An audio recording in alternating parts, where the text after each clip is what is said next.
Rupanya ekonomi madani ini ala-ala IMF dan World Bank. SS membangkitkan ekonomi madani ini berkiblatkan IMF.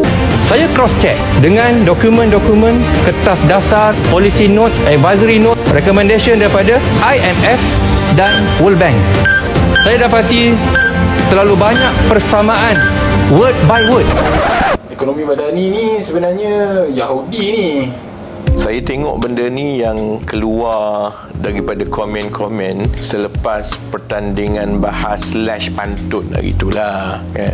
Saya tengok bila ahli parlimen bacok ni, dia sampai ke sudah tak boleh landing, dia nak cakap apa pun kita semua tak faham, tapi saya tahulah apa yang dia cuba nak sampaikan kepada penyokong-penyokong dia.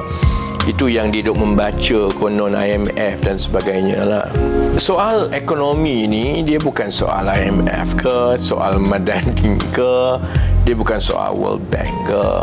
Sama juga kita, kalau kita tengok kesihatan kita saya bagi contoh begini Saya sekarang tengah gemuk ni kan. Kita ada, kalau orang yang pakai Apple Watch, kita tengok orang kata indikator kita tengok berapa banyak kalori satu hari kita bakar, exercise kita berapa lama kita berdiri setiap hari, cardio fitness kita berapa kan. Jadi ini adalah petanda ataupun indikator standard satu alam. Jadi IMF pun pakai indikator ni, negara kita pun pakai indikator ni, Arab Saudi pun pakai indikator ini. Jadi apa indikator yang perlu dijaga untuk memastikan pertumbuhan ekonomi yang mampan? Pertama ialah kadar pertumbuhan ekonomi lah. Maksudnya berapa banyak orang berbelanja, berapa banyak kita ekspor, produktiviti kita dan sebagainya lah. Itu yang disebut sebagai pertumbuhan ekonomi. Kedua, dilihat kepada kadar keberhutangan kerajaan. Berapa banyak kerajaan berhutang, dan bila dibandingkan dengan pendapatan dan hasil kutipan kerajaan setiap tahun, sama ada hasil kutipan itu mampu untuk menampung tanggungan hutang, baik untuk bayaran faedah tiap-tiap tahun ataupun nak bayar bullet payment principal tu. Nanti hutang principal nak kena bayar juga. Jadi itu selalu disebut sebagai kedudukan fiskal. Kalau orang duk sebut fiskal ni maknanya ialah kedudukan kewangan kerajaan. Kemudian kita juga lihat kepada petunjuk-petunjuk yang bersifat sosioekonomi. Contohnya kadar kemiskinan. Dia tak guna ada negara yang pertumbuhan cukup baik, cukup kaya, tapi yang kaya 100 orang, 10 juta yang lain semua miskin. Yang atas kaya, yang bawah tu. Yang ini yang disebut sebagai, kita tengok kadar kemiskinan, kita tengok apa yang disebut Gini coefficient untuk melihat kesenjangan pendapatan.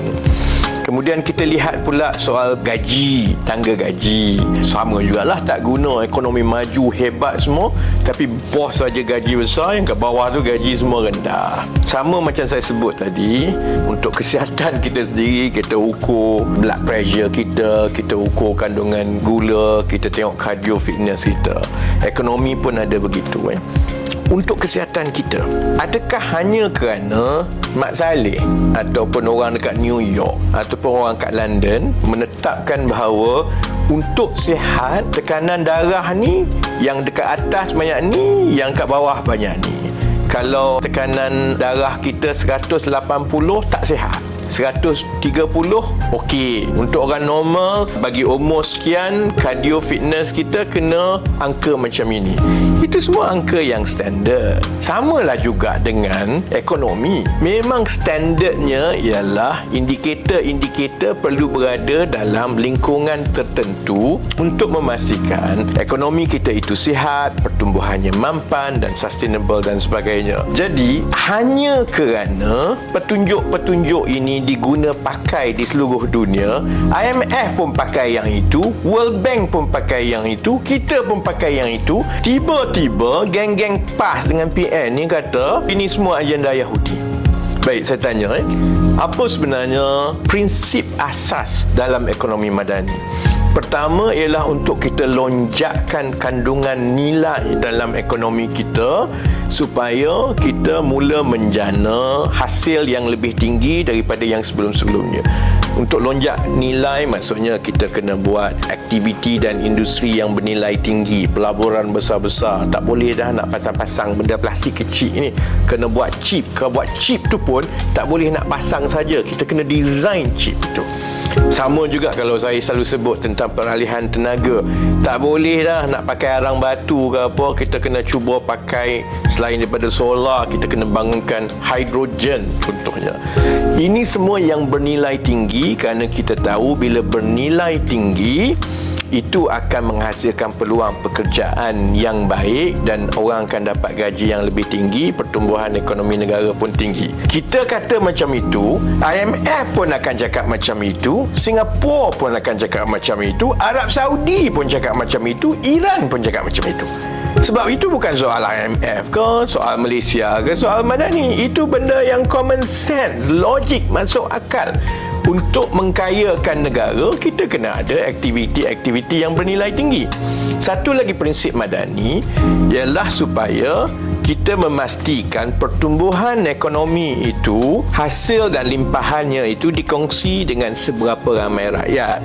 Sebab itu contohnya dalam salah satu program utama dalam ekonomi Madani ialah usaha kita untuk meningkatkan tangga gaji rakyat melalui dasar gaji progresif dan sebagainya. Ini supaya jangan toke orang kaya saja yang kaya, tapi yang kat bawah ni tiba-tiba masih lagi gaji rendah. Kan kita nak naikkan dengan campur tangan kerajaan terus. Kita kata macam itu, Singapura kata macam itu, IMF kata macam itu, Arab kata macam itu, India kata macam itu. Jadi dia bukan soal IMF, soal World Bank. Itu memang adalah perkara asas dalam membangunkan ekonomi, iaitu mengimbangi di antara kekayaan yang dihasilkan melalui aktiviti bernilai tinggi dengan cara mengagihkannya kepada seberapa ramai orang secara adil. Kalau pasaran, pemodal ataupun tuan punya syarikat itu bila diserahkan kepada dia tak dapat berjaya dengan baik, maka kerajaan kena campur tangan. Itu ekonomi Madani kan.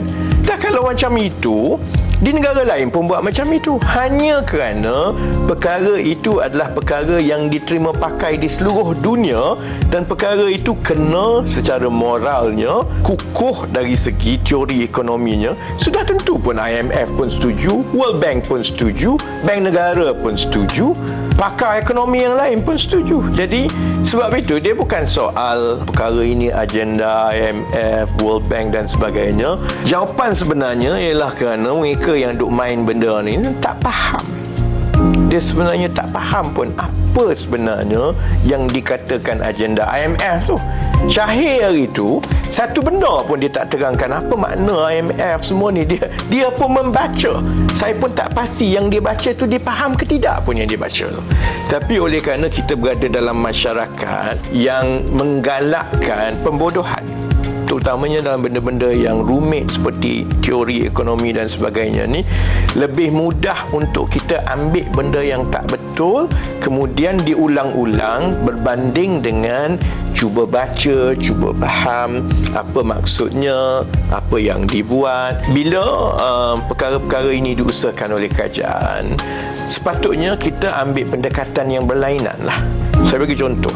Saya yakin kalau dasar gaji progresif yang diusahakan oleh kerajaan perpaduan ini mencapai sasaran kita untuk menaikkan gaji rakyat dalam tempoh 5-10 tahun akan datang, dia naik secara berkala sehingga menepati sasaran-sasaran ekonomi, Malaysia akan menjadi contoh kebanggaan di seluruh dunia. Lepas ini bukan soal konon ekonomi Madani ikut IMF. Kalau ekonomi Madani ini berjaya, dia terbalik. IMF akan menggunakan contoh pendekatan-pendekatan di dalam ekonomi Madani ini untuk diajar ke negara-negara lain. Kerana cabaran yang kita hadapi di Malaysia sekarang ni sama je dengan negara-negara lain. Kalau ikut secara konvensional ekonominya, memang itulah teorinya, tapi banyak negara gagal. Jadi pendekatan yang kita ambil ni sedikit kreatif, sedikit berbeza. Kalau perkara ini berjaya, saya yakin sebenarnya kita akan jadi textbook reference, rujukan oleh negara-negara lain di masa akan datang. Kalau negara yang mengalami masalah ekonomi seperti yang pernah dialami oleh Malaysia, contohnya soal gaji, ini cara yang mereka telah buat, ini kaedahnya dan mereka telah berjaya, jadi kamu pun buat benda yang sama. Mereka yang faham tentang konsep ekonomi dan bagaimana pakar-pakar ekonomi saling merujuk kepada pengalaman negara-negara yang berlainan, faham sebenarnya tidak timbul soal IMF, soal World Bank, soal Yahudi. Itu hanyalah bagi saya permainan politik yang murah yang datang daripada orang yang tak faham.